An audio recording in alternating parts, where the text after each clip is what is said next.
뉴스위크지의 한 칼럼니스트가 동양의 교육제도와 서양의 교육제도를 비교를 했습니다. 그가 말하기를 학구적으로 본다면 동양의 학생들이 훨씬 공부를 잘한다고 했습니다. 그는 구체적으로 싱가포르를 지목했는데 수학이든 과학이든 동양의 학생들이 일반적으로 우수하다고 말했습니다. 그러나 졸업을 한 다음에 10년 후에 보면 서양의 학생들이 훨씬 더 탁월하게 될 가능성이 많다고 말했습니다. 기업인이 되든 과학자가 되든 예술가가 되든 서양에서 공부를 한 사람들이 훨씬 더 우수하게 될 가능성이 많다는 것입니다. 그 이유가 무엇이냐? 서양의 교육제도가 창의적이고 독창적인 생각을 장려하기 때문이라는 것입니다. 예를 들어 서양의 학교에서는 수업 중에 누가 손을 들어서 자기의 의견을 발표할 때 칭찬을 받는데 만약에 그 학생이 동양의 학교에서 그런 의견을 발표를 한다면 따돌림을 받는다는 것입니다.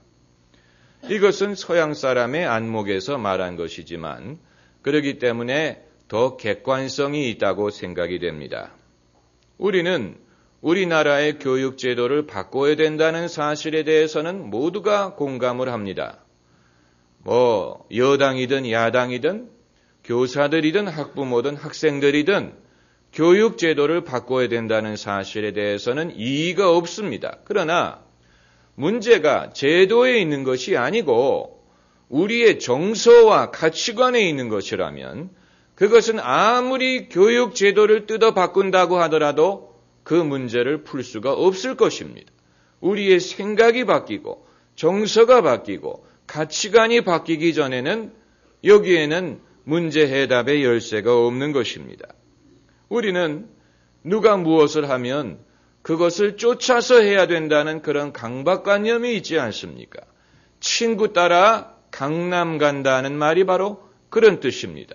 우리나라에서는 남편이 아내의 선물로 줄 옷을 사서 집에 뛰어간다고 합니다.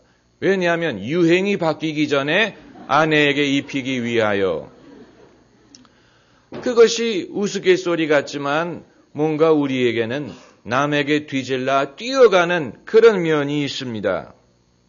그렇다고 해서 내가 정말로 원하는 것이 무엇인지를 알면서 사느냐? 그렇지 않습니다. 어린아이든 어른이든 가난한 사람이든 부자든 정말로 자기가 원하는 것이 무엇인지 그걸 알지도 못하고 그것을 쫓아가지도 못하는 경우가 많습니다. 부모만 그런 것이 아니고 자녀도 그렇습니다. 어느 아이가 학기 말 수학 시험에서 100점을 받았는데 학교 친구들에게 그 사실을 말하지를 못한다고 합니다. 만약에 100점 맞았다고 얘기를 하면 따돌림을 받을까 봐 그래서 몇 점 받았느냐 물어보면 90점 이상 받았어. 이렇게 대답을 한다고 하는데 여러분 그것은 두려움 때문에 그렇습니다. 두려움, 고민. 여러분 자기가 몇 점을 받았는지도 말하지 못한다면 어떻게 자기의 의견을 자유롭게 말할 수가 있겠습니까? 우리가 남과 같이 되려고 하는 것이 만약에 그것이 불합리하다면, 만약에 그것이 불의하다면, 그리고 그것이 하나님의 뜻으로부터 멀어지는 것이라면 그때 그것이 본격적인 문제가 되는 것입니다. 제가 교인들에게 자주 듣는 말은 제가 성경을 해석하는 방식이 다른 데에서 들었던 것과 좀 다르다라는 지적입니다. 아마 그게 칭찬이겠죠. 그게 좋다는 뜻으로 하는 말씀으로 합니다마는 제가 다른 사람보다 성경을 다르게 해석을 하려고 그렇게 하는 것이 아니고 저는 성령이 영감을 주시는 대로 성경을 해석을 하다 보니까 그렇게 되는 것입니다. 성경이 영감을 주시는 대로 제가 깨달음을 얻는 대로 그런데 만일 제가 설교를 준비를 할 때 신문 기사를 많이 읽었다든가 또 남의 설교를 모방을 하려고 한다든가 그런 것이 영향을 주게 되면 훨씬 더 영적인 감동이 줄어드는 것을 경험을 했습니다. 미국의 바클레이라는 목사님의 글을 읽어보니까 그 목사님 교회의 교인이 찾아와서 목사님, 저희 교회도 한국의 모 교회처럼 구역제도를 만듭시다. 그 교회가 구역제도를 도입을 해서 크게 성장을 했다고 합니다. 이렇게 말을 하더라고 합니다. 그래서 목사님이 그 말을 듣고 생각을 하다가 이렇게 답을 했다고 합니다. 집사님, 제 이름은 바클레이지 조아무개가 아닙니다.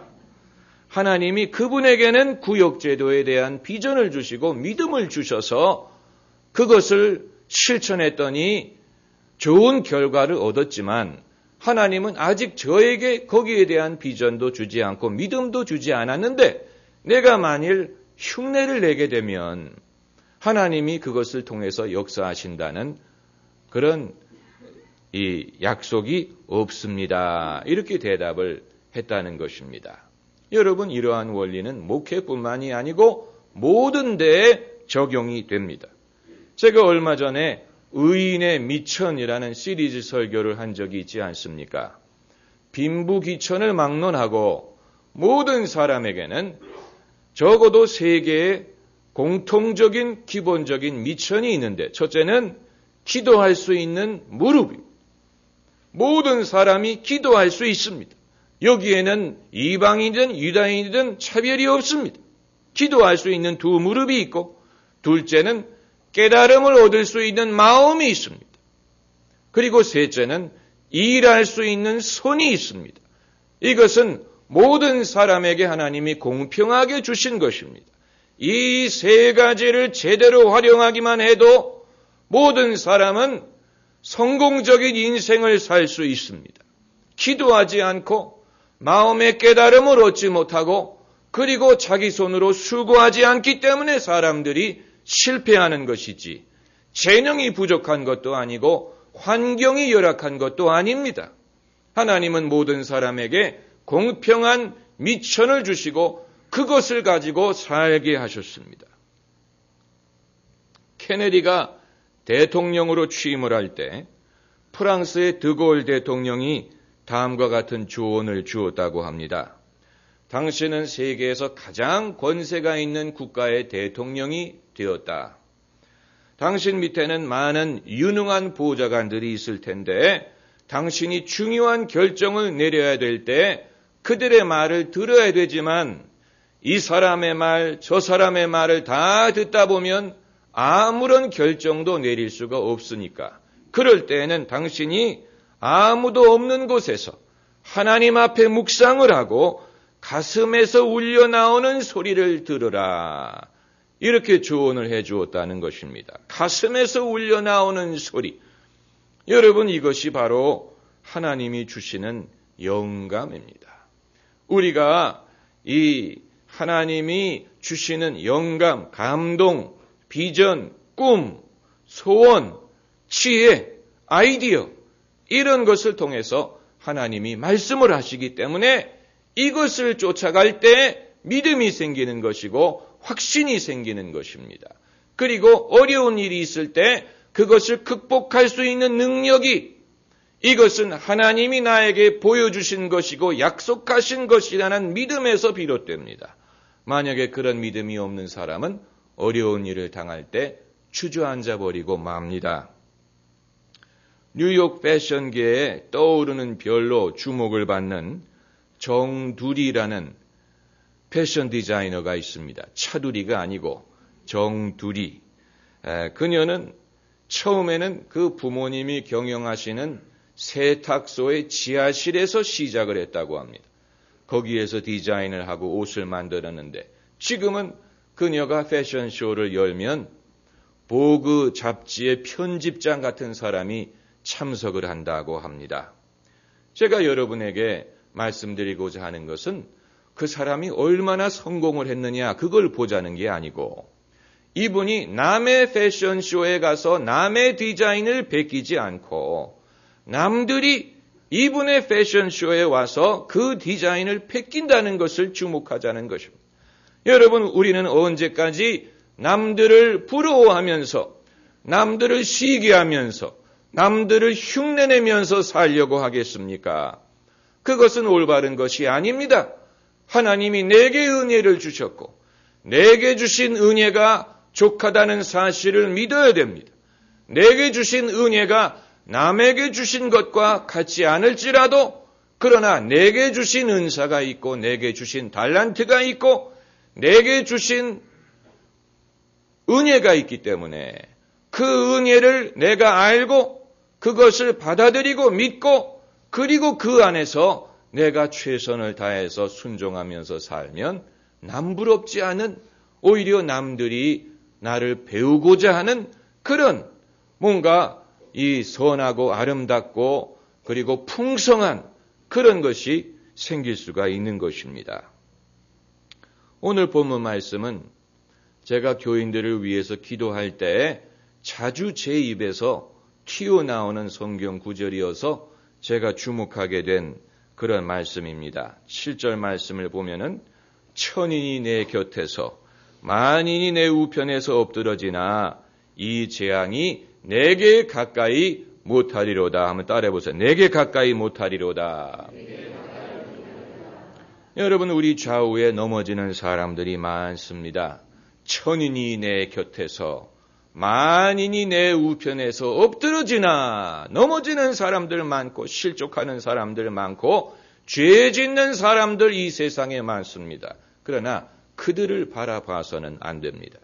아무개도 죄를 지었고 아무개도 무슨 스캔들이 있었고 그런 거 바라보지 마세요. 그것이 내 인생에 영향을 주어서는 안 됩니다. 남들이 넘어졌다고 해서 내가 넘어져야 되는 것이 아닙니다. 남들이 넘어지더라도 나는 서 있을 수 있습니다. 남들이 넘어지는 것이 나의 넘어지는 것을 불가피하게 만드는 것이 아닙니다. 그걸 알아야 됩니다. 천인이 넘어지든 만인이 넘어지든 이 재앙이 나에게 가까이 오지 못한다는 사실을 믿어야 됩니다. 내가 넘어지면 내 손해입니다. 그리고 내 주변에 있는 많은 사람들이 내가 넘어지는 것을 막아주지 못합니다. 이것은 내가 해야 되는 부분입니다. 영화 친구를 보면은 거의 유호성 씨가 그 조폭이 된 다음에 이런 말을 하는 장면이 있습니다. 내가 어렸을 때 우리 집에 삼촌들이 참 많아서 좋았다. 그런데 내가 중학교를 다니다가 중퇴를 하겠다고 집에 왔을 때 그 삼촌 중에 어느 한 사람도 나에게 말을 해주는 사람이 없더라. 만일 그때 내 삼촌들이 나를 죽도록 패주기만 했어도 내가 이렇게 되지 않았을 것이다. 여러분, 삼촌이 막아줄 것이라고 생각하지 마세요.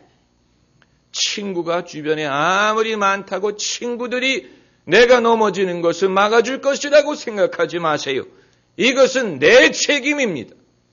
왜 자기가 학교를 중퇴해놓고 삼촌들을 탓합니까? 그렇지 않습니까? 자기의 책임이. 우리는 우리의 삶에 대해서 최종적인 책임을 져야 됩니다. 만약에 그렇게 하지 못한다면 하나님은 마지막 심판날에 우리를 심판하실 수 없을 것입니다. 우리는 우리의 인생에 대해서 최종적인 책임을 집니다. 그 말은 남들이 넘어질지라도 내가 넘어지지 않을 수 있다는 것을 보여줍니다. 그렇다면 왜 남들은 넘어지느냐? 왜 그렇게 많은 사람들이 넘어지느냐?